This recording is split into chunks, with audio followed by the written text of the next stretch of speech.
Ko tu domā ar vārdiem mosties? Mosties. Tas pats, kas Veidelbaums kaut kāds 100 gadus atpakaļ teica. Mums dotie brīdī stāvoklis ir līdzīgs. Tauta izzūd, grimstā miljardu parādos, mūsu valsts izsaimnieko, un mēs to apātiski pieņemam. Tā kā aizmiguši skatāmies uz to, kas notiekās Latvijā.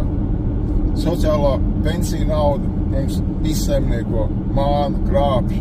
Faktiski Latvijā ir totāls apmāns, teātris, un mēs šo teātri pieņemam kā normu. Un aizmiguši skatāmies, ar to ir runa, jāmostās, jābeidz noskatīties to, kas notiekās Latvijā, tādu apātisku skatienu. Jārīkojās. Celies. Celies. Gan sēdēt dīvānos, rakstīt komentārus sociālos tīklos. Ir jārīkojās, jāceļās ir. Tā kā senos laikos. Tas pats Veidelbaums. Mosties, reiz svabadais gars, celies un salauz kalpības važas. Uz doto brīdi mums ir tās pašas kalpības važas. Naudas varas kalpības važas. Mūsu važas ir skrējiens, amaku skrējiens mūžu garumā pēc naudas. Mēs skrienam.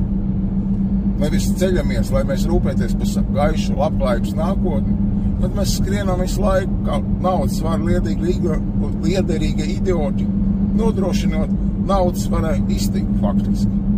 Nevis to, ka mēs esam labklājīgi valsts. Mēs paši labklājīgi dzīvojam, bet mēs skrienam mūžu amaku skrējienā, lai kaut kāda sauļi nelieši kļūt aizvien bagātāki un bagātāki. Rīkojies. Tas ir pats pa sevi saprotams, jārīkojās. Ja gribi, lai tavam bērnam, mums pašiem arī vecumdienas būtu labklājīgs, jārīkojās. Drīz jau Latvijas vairs nebūs. Tauta izmirst. Katru gadu mēs novads ap 10 000 pazaudējam no savas tautas. Grimstam miljardu parādos.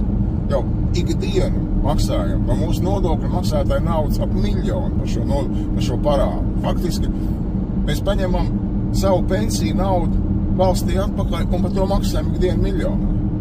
Un jārīkojās. Ja mēs gribam sev labklājību dzīvi, saviem bērniem labklājības dzīvi, gribam, lai mums ir Latvija, arī nākotnē, bērniem ir Latvija, ir mūsu tauta, latviešu tauta, ir jārīkojās.